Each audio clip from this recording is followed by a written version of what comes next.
성경 말씀 창세기 49장 18절입니다. 창세기 49장 18절 같이 읽겠습니다. 여호와여, 나는 주의 구원을 기다리나이다. 아멘. 구약과 신약의 차이점, 구약 족장들의 신뢰를 근거로 살펴본 구약 백성들의 소망의 목표 11항에서 14항까지를 오늘은 설명하도록 하겠습니다. 11항, 아브라함의 삶입니다. 구약의 백성들이 불충분한 복음이었지만 예수 그리스도에 대한 소망을 품고 이 땅에서 어떤 삶을 살고 신앙의 고백을 통해서 구원받은 하나님의 사람들이 되었냐, 이 부분을 칼빈이 논증을 하고 있는 거죠. 자, 아브라함 하면은 성경에서 가장 훌륭한 믿음의 사람으로 기록되고 있는 인물입니다. 우리가 창세기 강의한 지가 얼마 되지 않았기 때문에 여러분들이 충분히 더듬어서 기억하실 수 있으리라고 봅니다만, 그런데 그의 믿음이 처음부터 그렇게 출중했던 것은 아니었죠. 아브라함이 하나님께로부터 부르심을 받게 될 때 그의 고향과 부모와 친구, 자기가 소중하게 여기던 모든 것들을 그는 다 등져야 했습니다. 아브라함에게 명령하신 하나님의 뜻을 우리가 깊이 새길 필요가 있는 거죠. 그러니까 그리스도를 믿는다는 것은 그리스도 밖에 있을 때 나에게 익숙한 것들, 내가 사랑했던 많은 가치들, 그걸 다 떠나보내는 걸 의미하는 거예요. 아브라함이 하나님의 명을 받아서 본토 친척 아비집으로부터 떠났다. 그러니까 네가 나를 알기 이전에 너에게 친숙했던 모든 것들을 다 버리라는 거죠. 그러니까 신앙은 BC와 AD가 분명해야 된다는 겁니다. 하나님을 만나기 이전과 만난 이후, 이것이 섞이면 안 되는 거죠. 예수님이 세례 요한의 제자들에게 말씀하셨죠. 너희들은 세례 요한 밑에서 구약적 많은 관습에 뿌리 내린 이런 신앙의 형태들을 고수하고 있는데, 이제 너희가 나를 통해서, 나를 믿음으로 새 포도주는 새 부대에다 담아야 된다. 이제 그 시대가 끝이 났다는 것을 주님이 그렇게 분명히 표현하시잖아요.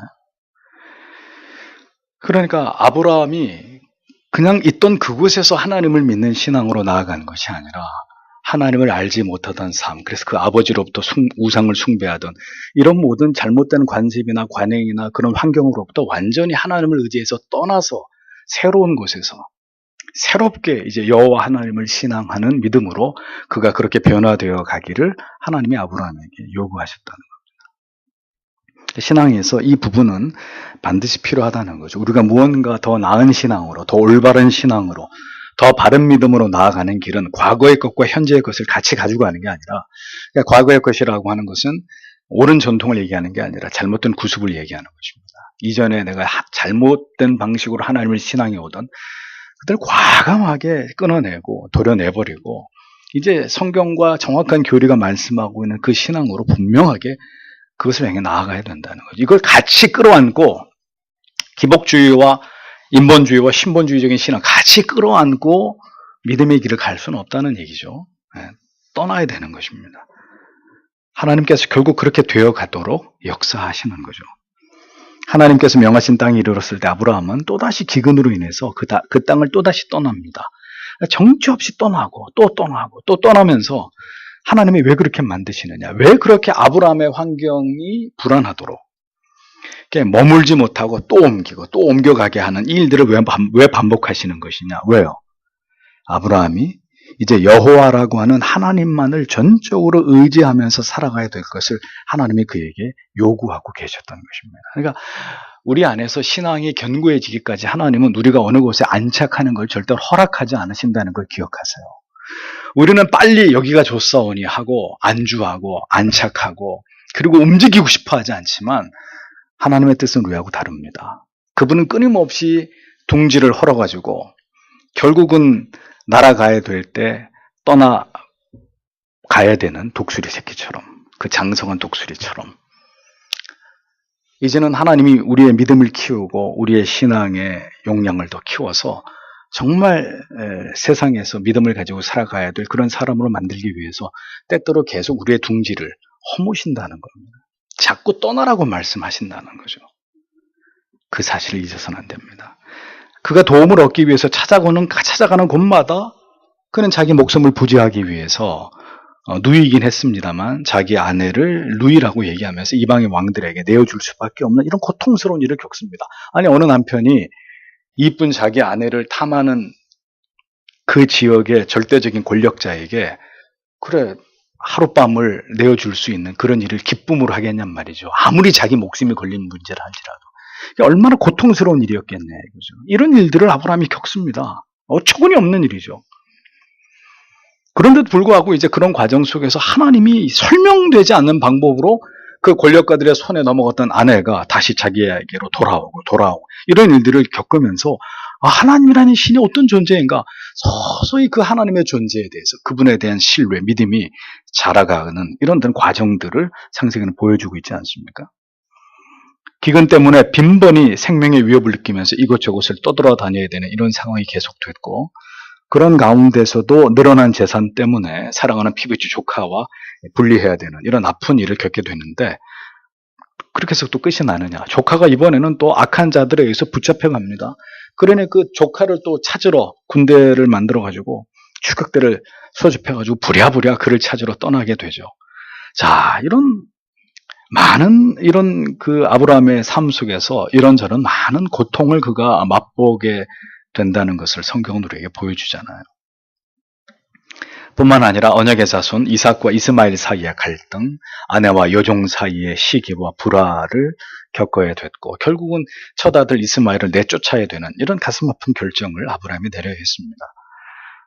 무엇보다도 이제 노년에 얻은 아들 이삭을 하나님께 제물로 바쳐서 그를 죽여야 되는 이런 엄청난 명령까지 아브라함은 받아들이게 되죠. 그러니까 보십시오. 어느 날 여호와라는 신에 의해서 부름을 받고 난 아브라함의 인생을 보라 이겁니다. 예? 한번 성경을 펴서 쫙 펼쳐놓고 아브라함이 살았던 인생길을 한번 보라 이겁니다.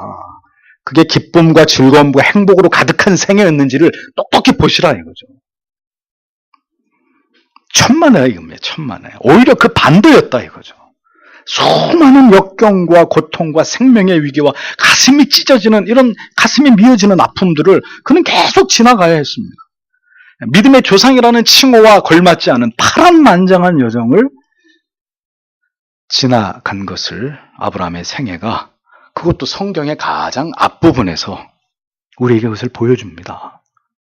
뭔가 성경의 가장 앞부분은 처음 예수를 믿은 사람으로 하여금 창세기를 읽을 때 굉장히 희망적이고 소망이 넘치고 물론 제대로 창세기를 읽어냈다면 그렇게 되겠지만 뭔가 이렇게 쭉 폈을 때 막 큰 복이 임하고 뭐 모든 일들이 다 잘되고 형통하고 이런 스토리로 나온다면 굉장히 가슴 벅차고 하나님을 믿고자 하는 용기와 동기가 더 충천해질 텐데 그런 구조가 아니라는 거죠.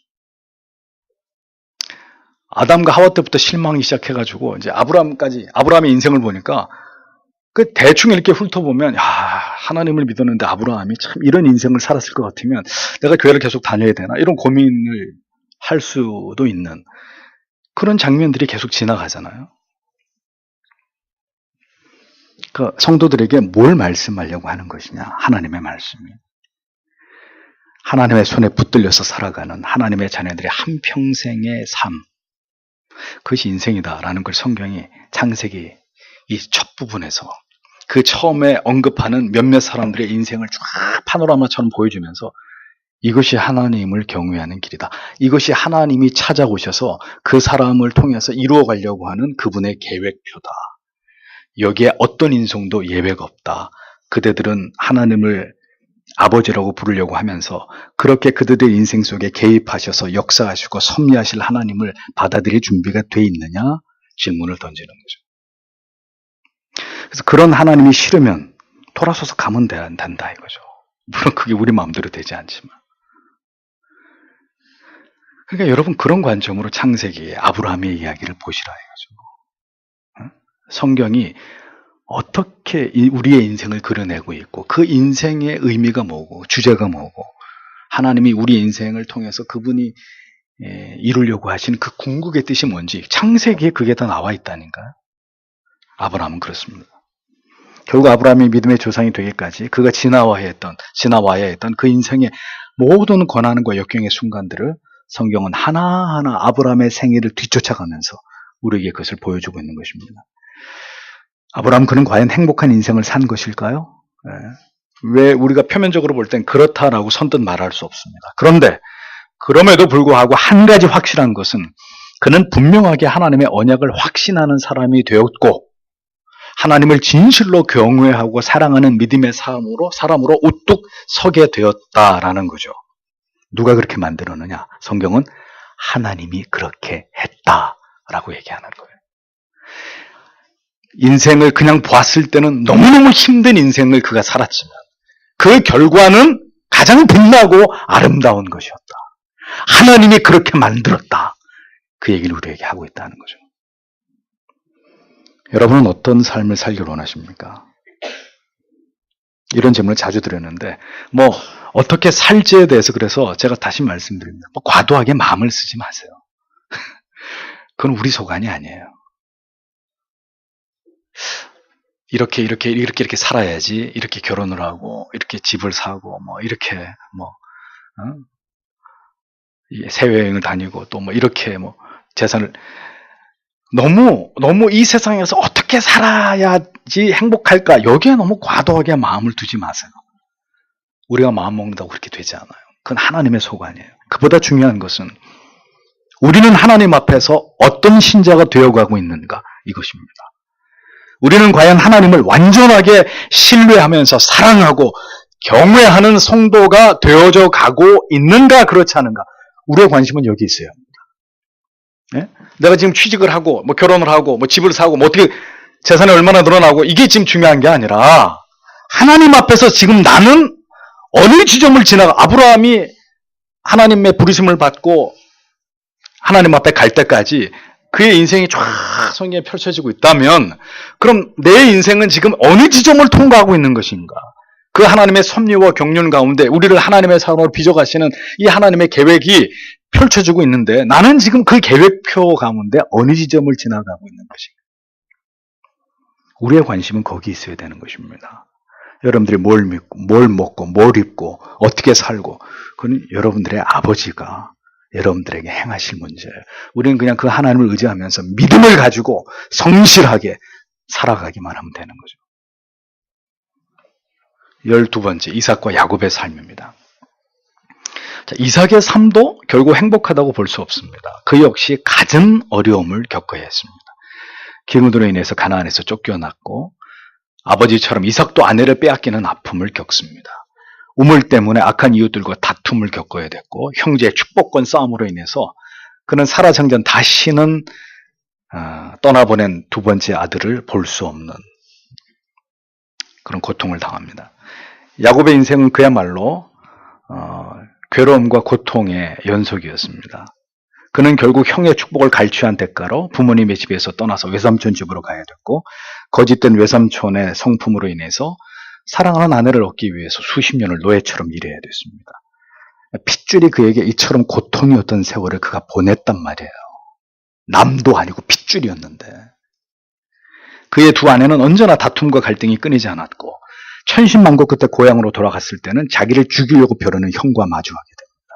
하나님의 은혜로 다행히 형에게 환대를 받은 야곱은 그러나 그 시점에서 그렇게 사랑했던 아내를 떠나보내게 됩니다. 그리고 이어 죽은 아내에게서 얻은 그가 끔찍하게도 사랑했던 아들 요셉이 죽었다는 소식을 그의 형제들에게 듣게 됩니다. 하늘이 무너지는 아픔이 그를 엄습했고 거기다가 자기 딸까지 이방인에게 강간을 당하는 일이 생기고 그것을 들은 아들들이 가서 잔인하게 이방의 남자들을 다 도륙해버리는 잔인하게 복수를 한 것으로 인해서 또다시 그것에 대해서 보복을 당할까 두려워해야 됐고 시간이 지나자 자기의 큰아들이 자기 첩과 간음을 저지르는 일까지 당하게 됩니다. 그는 기근을 만나서 살기 위해서 애굽 근처로 이주를 결정하게 되고 결국 거기서 그는 죽은 줄 알았던 그의 사랑하는 아들 요셉과 만나서 결국 그의 품에서 인생을 마감하게 되죠. 그러니까 재난과 슬픔이 홍수처럼 밀려왔던 인생을 누가 살았느냐? 야곱이 살았단 말이죠. 여러분 놀랍지 않습니까? 이 모든 일들이 하나님이 택하신 아브라함, 그의 아들, 그리고 손자, 그들의 인생에서 벌어진 일들입니다. 예? 불신자들이 아니에요. 신자의 삶은 행복입니까? 만사형통입니까? 누가 그럽니까? 누가 여러분들에게 그런 헛된 복음을 이야기합니까? 야곱의 말대로 험악한 세월일 뿐입니다. 수고와 슬픔뿐입니다. 그러면 신자의 삶에는 무엇이 남는 것이냐? 그 모든 시련과 고통과 상실의 아픔과 그 마음의 괴로움 속에서도 한결같이 우리를 붙들어 주셨던 하나님, 그리고 그 하나님의 영원한 언약, 그것을 확신하도록 만드시는 하나님의 위대한 섭리만이 우리의 인생을 관통하고 지나가고 있을 뿐입니다.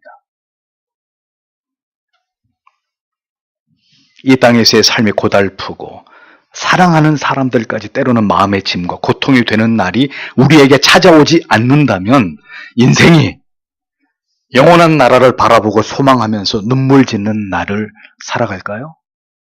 절대로 그렇게 살지 않을 것입니다. 그냥 자기의 가진 것을 뽐내고 즐거워하고 재밌어하면서 흥청망청 한 번뿐인 인생 실컷 즐기다 가자. 그렇게 살 거 아닙니까? 네? 뭐가 잘 되면 잘 될수록 더 그럴 것이고 자유롭고 풍요로우면 그럴수록 더더욱 많은 죄를 지으면서 하나님을 등지고 그렇게 살다가 죽지 않겠습니까? 누가 인생을 아름답다고 말합니까? 유행가 가사처럼. 누가 신자의 삶은 불행 끝 행복 시작이라고 그런 가벼운 말로 본질을 흐리고 있느냐 이거죠. 모든 인생들의 고통과 괴로움과 한숨과 고독 속에서 오늘도 이루어가고 계시는 하나님의 완전하고 완벽한 인생을 향하신 하나님의 위대한 계획과 섭리만이 아름답고 찬란하게 빛날 뿐입니다. 13번째, 족장들은 영생을 바라보았습니다. 고대 이스라엘의 족장들이 이 땅을 살아가는 동안 그들에게 찾아오신 여호와 하나님으로 인해서 그들이 추구했던 복된 삶은 이 세상에서의 그것이 아니었습니다. 두 구절을 히브리서의 두 구절의 두 군데의 말씀을 칼빈이 인용을 하고 있죠. 잘 보십시오. 히브리서 11장 8절에서 10절. 믿음으로 아브라함은 부르심을 받았을 때 순종하여 장래 기업으로 받을 땅에 나갈새 갈 바를 알지 못하고 나아갔으며 믿음으로 저와 외방에 있는 것 같이 약속하신 땅에 우거하여 동일한 약속을 유업으로 함께 받은 이삭과 야곱으로 더불어 장막에 거하였으니 이방이죠, 이방. 이는 하나님의 경영하시고 지으실 터가 있는 성을 바랐습니다. 뭐라고요?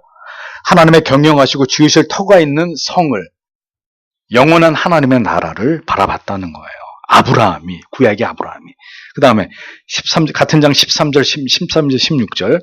이 사람들은 다 믿음을 따라 죽었으며 약속을 받지 못하였으되 그것들을 멀리서 보고 환영하며 또 땅에서는 외국인과 나그네로라 증거하였으니 이같이 말하는 자들은 본향 찾는 것을 나타냅니다. 저희가 나온 바 본향을 사모하니 곧 하늘에 있는 것이라. 하늘에 있는 것이라. 구약의 모든 족장들이 뭘 바라봤다고요? 하늘을 바라봤다. 하늘의 영원한 나라를 바라봤다. 이제 요 몇 주 더 지나면 이 구약에서의 물질적 축복이 뭘 뜻하는 것이냐? 그것은 영원한 나라에 대한 예표다. 이 설명이 나와요. 그러니까 구약의 모든 물질적 축복을 지금 이 시대 기복주의를 주장하는 목사들이 다 여러분들이 받을 복이라고 얘기를 하죠. 칼빈에 의하면 다 사기인 거죠.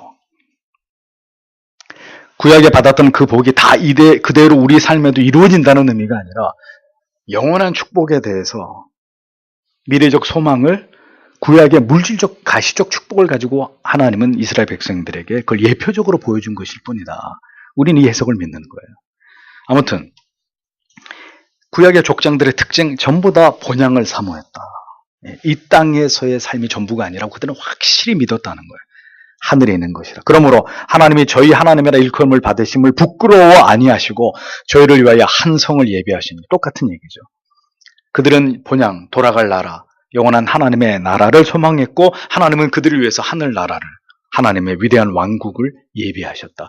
구약 사상의 핵심입니다. 하늘나라, 하나님의 나라 사상. 이러한 성경의 기록들은 모두 그들이 궁극으로 소망하고 바라본 것이 이 땅이 아니라 영원한 하나님의 나라였다는 걸 깨닫게 하고 있다고 칼빈이 얘기하죠. 그래서 그들은 이 땅에서의 삶을 뭘로 여겼다고요? 나그네요, 이방인처럼 여겼다. 이 땅에서의 삶을 잠시 머물러 가는 여관처럼 생각했다는 거죠. 여기는 내가 영원히 살 곳이 아니라 잠시 한 70년, 80년 동안 잠시 이렇게 머물렀다가, 잠시죠. 영원한 시간에 비해서 7, 80년은 잠시죠. 잠시 이렇게 좀 불편하지만 오늘도 피곤한 하룻밤 이렇게 구기고 잠자고 내일 아침 날 밝으면 또 내 본향으로 돌아가야 되는, 걸어가야 되는 그러한 기구한 그 나그네의 그 인생 속에 하루 이렇게 머물러다 가는 이 세상을 그렇게 살았다는 거죠. 구약의 족장들이, 하나님을 경외했던 그들이.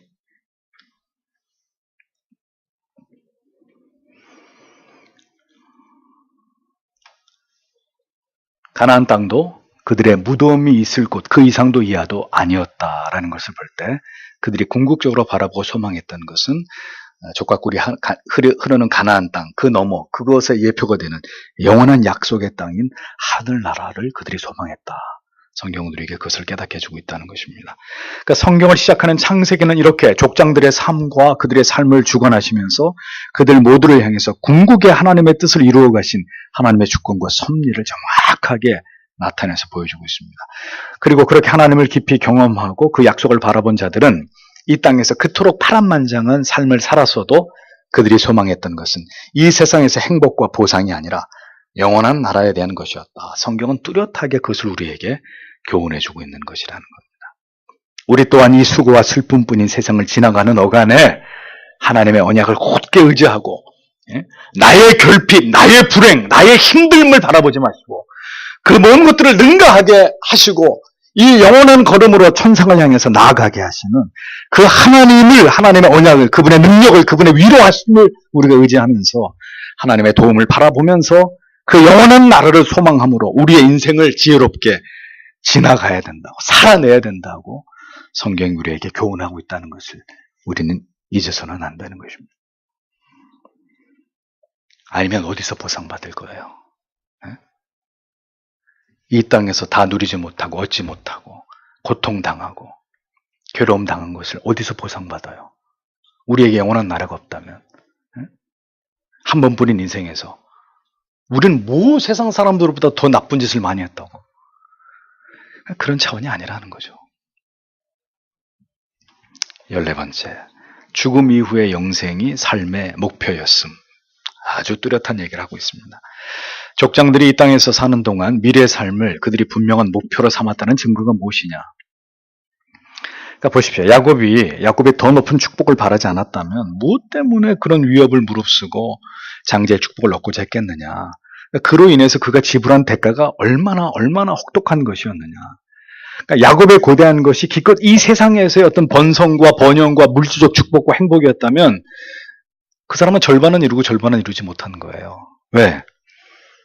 그의 한평생의 삶은 평안과 행복과는 거리가 먼 것이었기 때문에 비록 노년에 결국 많은 재산을 모으기는 했지만 그러면 야곱이 행복했느냐? 그건 절대 아니거든요. 그러니까 그가 바란 궁극의 축복은 그것이 아니었다는 뜻이 되는 거죠. 그는 결국 숨을 거두면서 그가 마음에 품었던 진실된 소원의 실체를 고백하지 않습니까?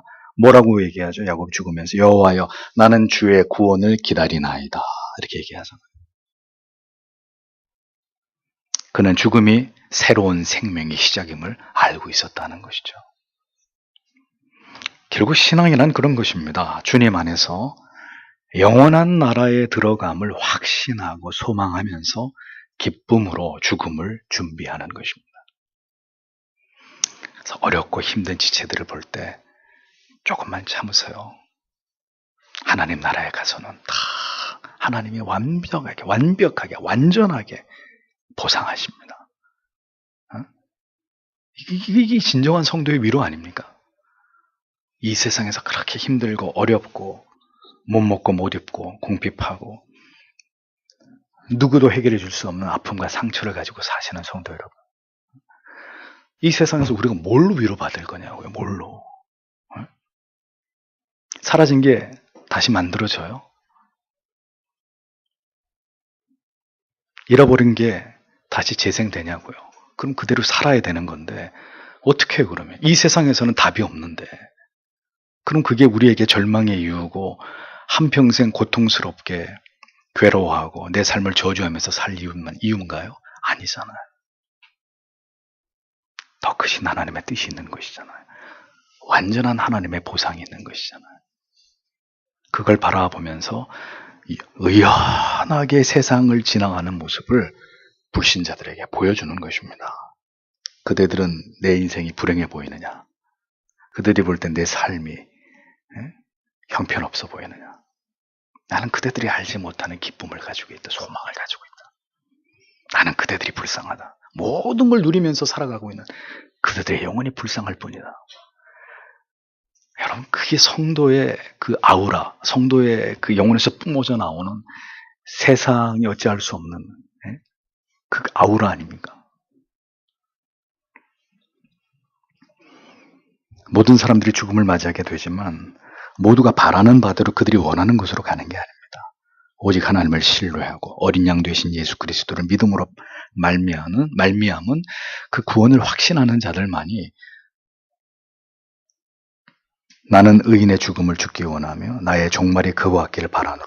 이런 소망을 가지고 자기의 마지막 날을 기다릴 수 있는 것입니다. 이렇게 구약의 백성들도 영원한 나라를 바라보고 소망하는 믿음으로 살았음을 성경은 증언하고 있고, 칼빈은 그 증거들을 성경을 토대로 우리에게 설명해 주고 있는 것입니다. 그러니까 구약의 백성이든 신약의 백성이든 모두 마찬가지라는 거예요. 성경의 진리는 그 영원한 나라를 바라보고 소망함으로 이 땅에 주어진 모든 인생의 희비애락의 시간들을 주를 의지하면서 지나가라는 것입니다. 오늘의 교회는 이 신앙을 버렸기 때문에 교회가 물질주의에 넘어가는 것이고 세속주의에 넘어가는 것이고 기복주의에 무너지는 것입니다. 그러니 목회자가 수만 명 모이는 교회를 아들한테 세습을 하는 이런 미친 짓들을 하는 것이죠. 이 영원한 나라를 보지 못하기 때문에, 이 약속을 부정하기 때문에 이 세상에서 그 모든 것들을 자식에게 남겨주고 물려줘서 그 부를 이어가겠다는 욕심을, 탐욕을 버리지 못하는 것 아닙니까? 얼마나 추악한 일입니까? 얼마나 우리가 믿는 이 복음을 더럽게 만드는 일이냔 말이에요. 저는 분노하지 않을 수가 없습니다. 그런 일들을 교회가 자인하고 있기 때문에 세상이 이렇게 망가져가는데도 아무 소리도 할 수 없는 이런 교회들은 다 불타 없어져 버려야 됩니다. 하나님이 다 그 교회를 갈아버리고 절구에 빻아서 가름 없이 흩어버리셔야 됩니다.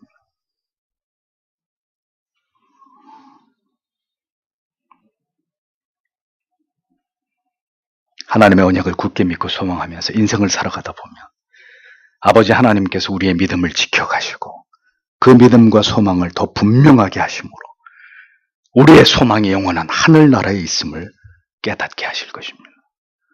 신자는 이 진리를 믿고 소망하면서 영원한 나라를 바라보고 오늘을 살아가는 자들이라는 것을 절대 잊지 않기를 바랍니다. 기도하겠습니다.